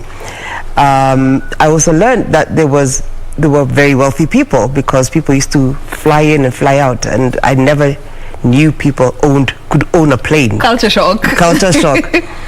Then I went off to the United States to study hotel management, because I was working in a hotel of course, for the London Group. And that exposed me to a whole new world. But then I was mature and I was focused. What are some of those changes that you saw between you studying there and having gotten some bit of the professional bit of the Kenyan space that you feel were integral in your journey and even helping you perform in the spaces that you ventured into after?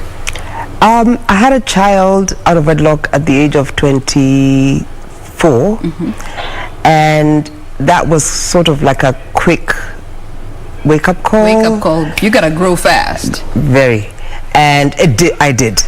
But I was also still focused on my school. So I said, okay, fine, you know what? This is the situation. I have to deal with it. Yes. But I'm not giving up. And I used to take her to school with me. I'd lay her on the floor as I attend my class. And it was very empowering when I look back now. And that is what actually made me focus later on the girl child. I've since had 2 other daughters. So I'm a mother of 3 children.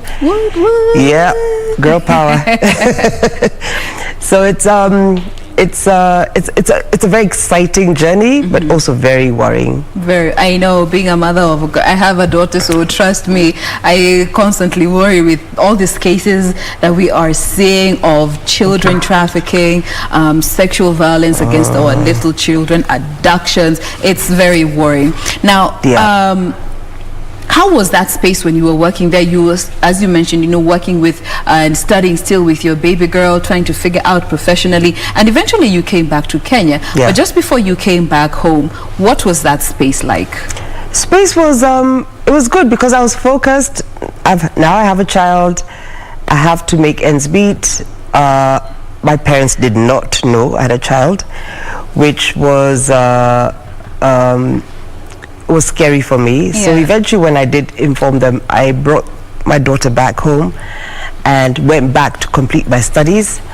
But I went there with a focus, and I told myself, if I'm going to be employed, I'm going to only do Fortune 500s. Ooh, yes. Goals. You know, goals. Like it. I set my goals. So by the time I was leaving there, I worked for the mayor of Atlanta, who,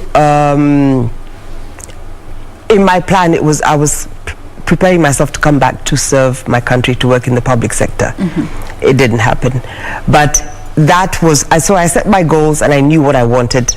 So I came home and things didn't go as planned. Okay. Yeah. And what was the particular reason for coming back home? What drove you back to come back home and leave that space and those opportunities that may have presented themselves there and come back home? The millennium, 2000.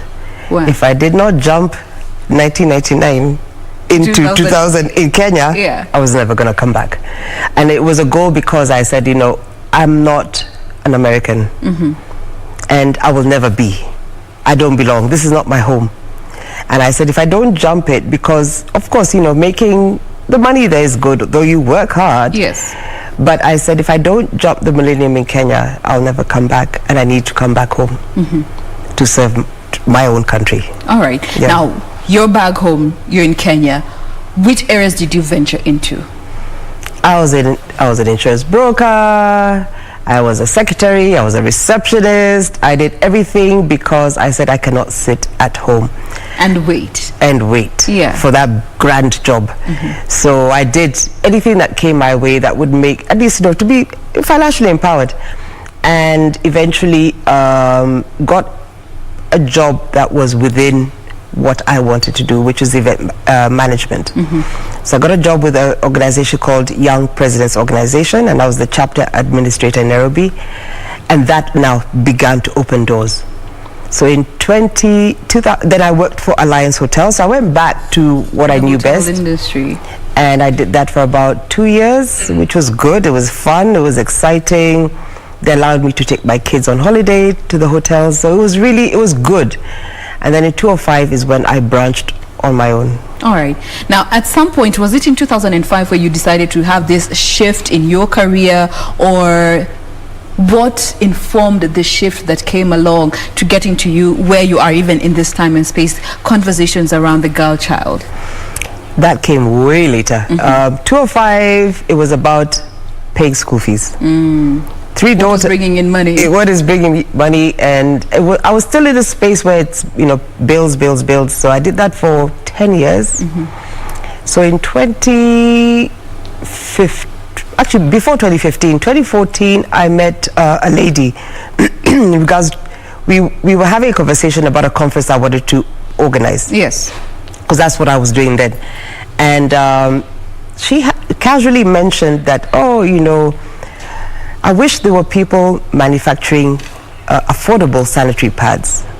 Ding, ding, ding, ding, ding. And I asked her, what is that? Yeah. Always is it cheap. You know? It's 50 shillings. And she looked at me, she says, Jockey, what world do you live in? And I went back and I was very disturbed. So I went and did my own little Googling. And I realized that I live in a bubble.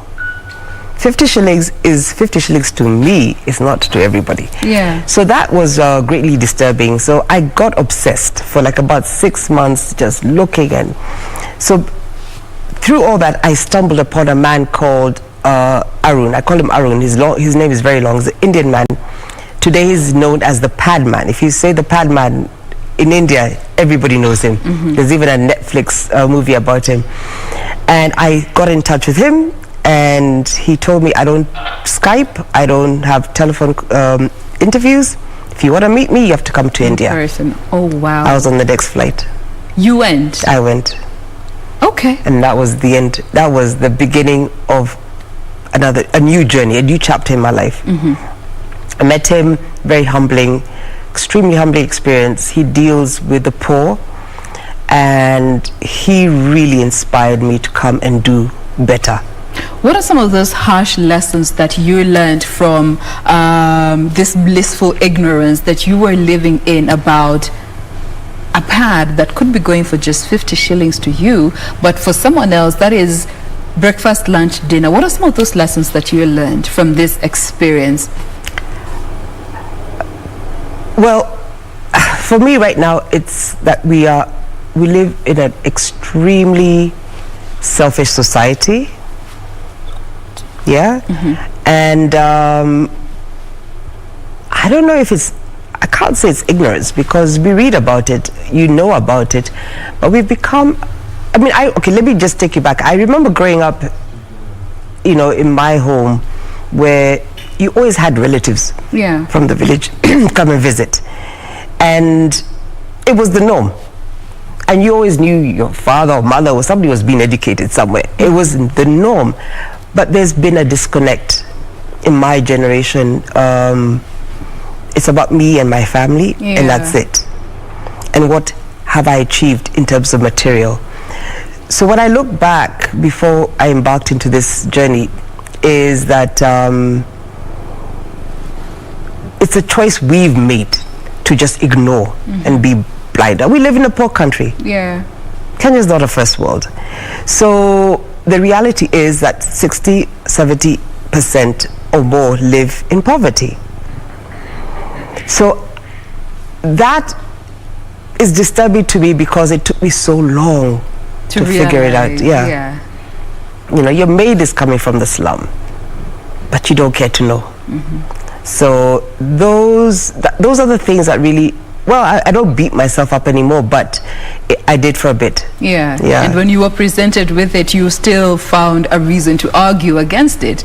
Now, getting fast forward to a point where you decided to set up your company, Karji Industries Limited. Was this post the trip, and what aspects or what did you actually find on ground when you were trying to venture into putting up this company that would help you achieve this dream and this mission that you had? So I came back from India and I was sold, and I was going to make affordable sanitary pads, and I did start a factory, and we did start manufacturing, but I think my obsession when I started manufacturing, I kind of achieved what I thought was, this is it. This is what I have it. need. This is the product. It's tangible. And then I took a back seat because I didn't know how to get into the market, because I can tell you now, I didn't know then. You hadn't thought that far ahead? I was afraid of the market, because it's affordable, which means it's the poor. So how do I break it? I'm not going to go to the slum. No, of course not. So I took a back seat and expected everyone else to do it for me. And I did that, and of course I failed. Then the second thing was that the challenges of the materials, we don't have the materials locally, because we've kind of killed our paper industry. And three is that I actually spoke to Darshan Chandaria, who also sells sanitary pads through Chandaria Industries, and he told me, Jockey, why on earth are you manufacturing? Everybody else is bringing them in already made, because they're tax-free. Now, I'm bringing paper in which is taxable. So how do I compete? You can't compete. Can't compete with so it basically, right now I can say my brother told me, you've put it in the back burner. Don't say it's over. So it's on the back burner to be revived later. But it kind of opened this whole new world to me, because as a result of that, I was asked to donate sanitary pads to an organization called YWCA. And when they did, I said, of course, absolutely, I'm happy to do that. And they asked me if I could come and talk to the girls. So I said, where? Hiya. They said in Kibera. I said, you better give me a soft landing, because I've never been, and I'm not trying to, go to places that are scary. And they did give me a soft landing, which was school. I forget it now, but it was interesting, and I got curious. So about months later, I called a guy called Fred, who's the founder of an organization called Green Card Organization, and he I asked him, can I come and help and volunteer? Yes. And that was the end, or the beginning of the journey that I've taken. Absolutely. Was that what brought you to putting up the Zuri Dada Sanitary Bank in Kibera? Yes. Tell us a bit about that. So when I started doing my, when I started mentoring and talking to the girls and just kind of getting an idea of what their challenges are, one of the things that really disturbed me was that young girls from the age of 11, 12, 13, 14, 15 were having sex in exchange Transactional sex, for sanitary pads, because that was not even what disturbed me. It was the fact that they wanted to finish school to get out of poverty. So education was the key word there. To get an education to leave poverty. And that's the length a girl will take. And I said, no, it can't be. It can't happen. It can't. So I decided from my own pocket and with my friends, let me set up a sanitary pad bank where any girl who has her menses can come and pick up a packet of sanitary pads. And these were the ones that you were producing? Or you I since had put that on the back burner, so I was now buying my own, and with well-wishers and friends who were donating. That's now how we were basically storing our sanitary pad bank. Okay. Still is. Still are. Now, just looking at the fact that you were able to help address one bit of the whole sanitary hygiene management process, what are some of those other challenges that you saw these girls having to go through? Because one, you have been able to some extent, provide as many as you possibly can with sanitary towels, but that's just one part of the menstrual hygiene management process. What are some of those other challenges that you saw that you feel so many people need to come together to fill in these gaps? Challenges are many. You know, when one lives in poverty, there's challenges are many. So you find many girls are probably in homes that are where they're living with a single parent. Yeah.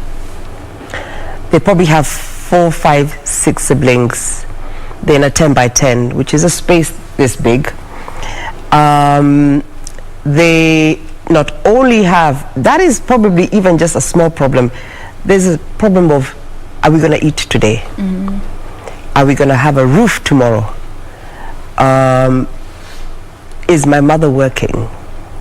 How are these, there's also school fees. You know, there's one challenge that people don't realize is that, I'll say in Kibera alone, there are about 330 schools in Kibera. Out of the 330 schools, only 4 are public, as in government schools, which means the rest, and I'm talking from kindergarten to vocational, the rest you have to pay. So they're private schools. So you find that not everybody can afford to go to school. And you know, when you tell people who are in middle upper class that, oh, you know, these kids are not going to school or they need sanitary pads, the government provides public schools with sanitary pads. Yes. But that's government. They don't provide, of course, the private, because, you know, so the challenge is, there is school fees challenges, so you find girls are out of school or boys are out of school because their parents can't put them in school. Why? Because government schools are also full. Yeah. So the challenges are food, education. So when it comes to sanitary pads, it's just part of the whole chain. It's a drop in the ocean. Yeah. Now, also looking at, you know, the fact that COVID-19 happened and it has disrupted everyone on different levels. Looking at what you have seen, and especially how these young girls and disadvantaged girls, for that matter, have been affected, and everyone in the value chain understanding that you can do something in whatever capacity that you are in, how can we help just cushion the challenges that have come along as a result of COVID-19 exacerbating the situation? So I have a spiritual teacher called Sadhguru. Sadhguru is Indian, and there's a question that was he was asked a question about poverty in India, and this person asked him, we're such a spiritual country, why is it that we have poverty? And he says, well, are you uplifting somebody? Because if you're not, then you're asking me a very foolish question. And it's the same answer I'll give you, is our biggest problem, and I saw it more so during COVID, during last year's lockdown. Yeah. We are not uplifting our own. We're expecting these NGOs and these foreign, people to come and be our so-called saviors. And that's where we've gone wrong. We are not uplifting our own. It's a huge challenge. It's a huge problem. It's a huge problem, and it's a very sad problem. Now, as we close this conversation, as we look to stop delegating this responsibility of lifting up our own and understanding that, because many a times we're quick to say, what can I do? Me, I'm struggling to just even have a meal myself. How am I supposed to be able to help the next person? Understanding that help comes in different forms, and we can do something in whatever space that we are in. What will be your message to our viewers today? Like you said, help comes in different forms. It doesn't have to be monetary. It can be just you going and giving your time. Your time. Talk to the girls. The girls, there are many girls who just want to hear the message of hope. That's it. When they see, they look at us coming from outside, I guess you could say the informal settlement, as hope. Yeah. So for them to see us go and take ourselves to them, it's a message of hope. And there'll be that one child who will look at you and just say, I want to be like her. And that's enough. You've ignited a fire that was laying dormant. All right. Now, due to the constraint of time, we have to close this conversation at that particular point. But we have been speaking with Njoki Karaoke. She is the managing director of Karji Industries Limited. If you would wish to help, I'm sure you can. We will be giving you her social handles on our social media platforms. You can be able to assist in whatever way that you can. Thank you so much for making time to be with us today. Thank you very much. All right. Now, we want to bring this segment to a close, but first, tukingojea Mandem akuje kwa set, I'm waiting for Victor Olo to come on this side of the studio. But aside from that, you do remember we are still having the IEBC interviews for the commissioner still ongoing. We are almost coming to the end of this whole interview process. They have been running from the 7th of this month, and they are set to end this Friday on the 23rd. Today on the panel, there are going to be 3 interviews, as has been. Today on the panel, we're going to be having Said Hamis Said, also be having Dr. Salim Ndemo, as well as Celestine Anambikiuluku. On the panel, to the journey towards getting an IEBC commissioner. All that will be happening from 9:30, which has already passed, but of course after this programming up until 2 p.m. this afternoon. Vic, upo tayari? Yes, it's been quite an insightful kind of conversation that we've been having there. Yes. Just believe that at the end of the day, a lot's needed to be done. Yes. All right.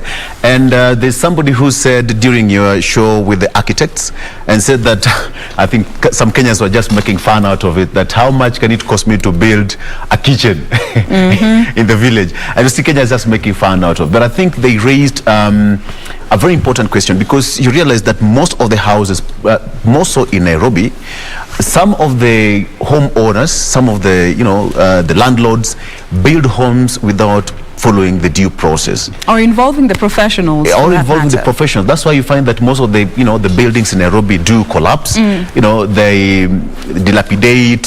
Some of them form some cracks after a particular period, and we've had issues of houses collapsing in Nairobi, some parts of Nairobi, because the law says that when you go to a particular floor, you must have a lift. Yes. And some go as high as 8, 9, 10 floors. Many stairs. So you can imagine, in some parts of Nairobi, which I don't want to say, along Outer Ring Road, we all know where that place is. High-rise buildings are coming up without elevators, and that is a health risk for us. It's a big risk, and even county government buildings collapsing before they are done. All right. Before we get into trouble, we want to close the discussion, but thank you so much for been with us this far. Be sure to join us again tomorrow as we bring the week to a close. I am Jane Wambui. And my name is Vic Lowe. Thank you so much for your valid company. See you tomorrow and have a good day. Bye-bye.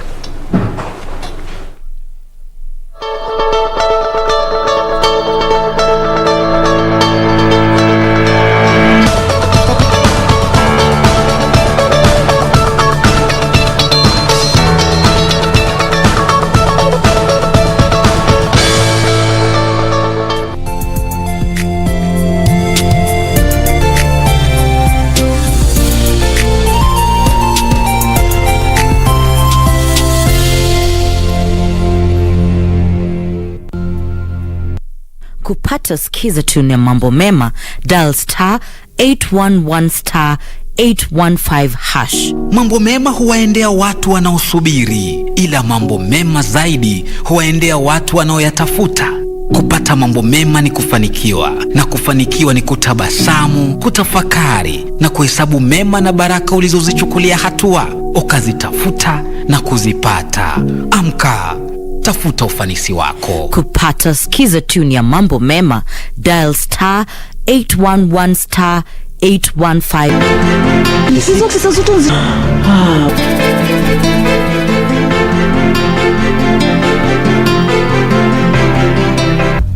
This is where it all began. As the mother of broadcasting in Kenya, you can trust KBC to bring you authentic news and programs to your living room.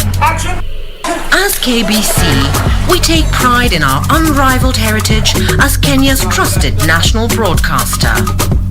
Commanding over 92% digital television signal coverage of our country, 23 radio services that cut across our entire language spectrum,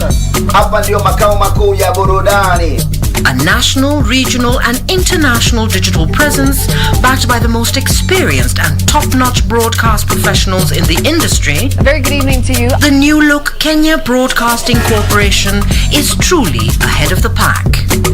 Turn to the mother of broadcasting in Kenya for stories that resonate with our identity, our aspirations as a people united in purpose. Real stories of hard work, of passion, of creativity, of big dreams. Stories that cement our nationhood. Stories that bring us together as one. We take pride in our shared heritage and destiny. KBC, informing, educating and entertaining Kenyans as one nation. KBC, Kenya's listening, Kenya's watching.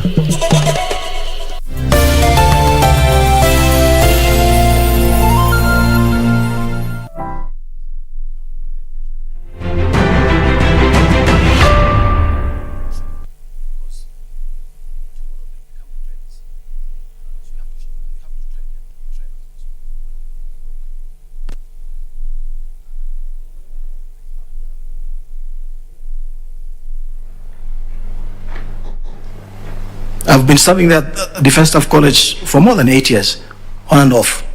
But from there I went to South Africa again as a directing staff. It's called exchange directing staff. South Africans send their directing staff over here, and we send also directing staff in to South Africa, which is called an exchange program. I served in South Africa for 2 years. I came back to the Navy, and I served again the one operation in the naval or maritime domain. Staff officer one in maritime operation. You're looking at security, the national security, the security of the sea of aggression from outside. You're looking at how you're going to secure your territory plus economic exclusive zones, that is 200 nautical miles, with little resources you have. So there's a lot of analysis which is there, and risks involved. Operations also, we look at internal operations also, not only from the outside aggression, but also you're looking at internal aggression, because the military also, in its second role, you're looking at internal security, and its primary role is external security. So in international security, as you can see, it has two characters. It has an external character and an internal character. Then from there, I became I went to another logistics office where I served. Later on, I was sent back to Defense Staff College to be a trainer again. So I've done a lot of training here and there. From that place, because I had a background of engineering, I was also sent back again. I was sent to Defense Kenya Armed Forces Technical College in Embakasi as a senior instructor, and later on as a chief instructor. We train people over there in certificate and diploma level in avionics, marine engineering, etc. From there then, I was posted to go, and I served over there for over 2 years. Then I went to serve at the Eastern Africa Standby Force. It's an organization, it's a mechanism which does not follow under any regional economic bloc. When you look at other areas like ECOWAS, that mechanism falls under ECOWAS. You look at the northern part of Africa, you find they fall under that regional economic bloc. Even in SADC, this mechanism is the only one in Africa which does not follow under any regional mechanism or economic bloc. Let's take for example, it doesn't fall under IGAD, it doesn't fall under East African Community, it doesn't fall under Great Lakes region, etc. So it's alone. It's members who contribute over there and contribute also staff. You have the military part of it, then you have a civilian part, then you have the police part. It's a multi-dimensional organization with civilian plus uniform personnel. From there, I also went to National Defense College, which the other day was given a charter which is called now National Defense University. I did the same thing, and there you do the national security and strategy and security course.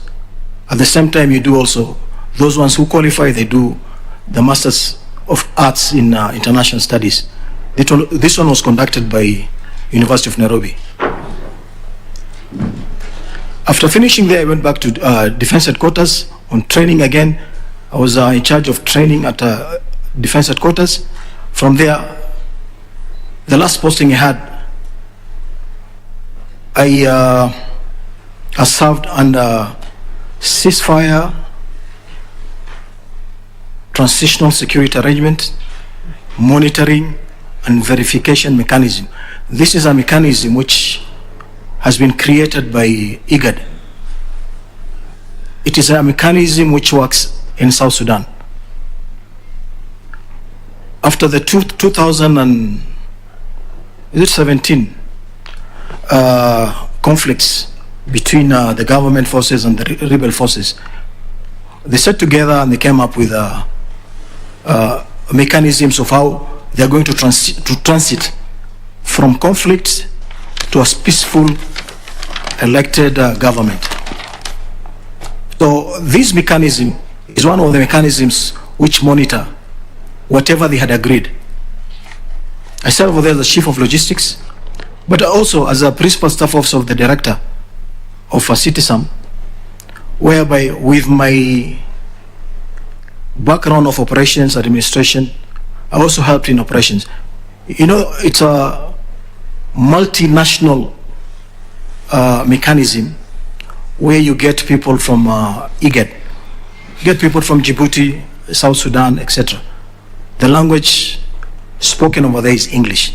Though South Sudan has a population which speak Arabic, but there is also a population which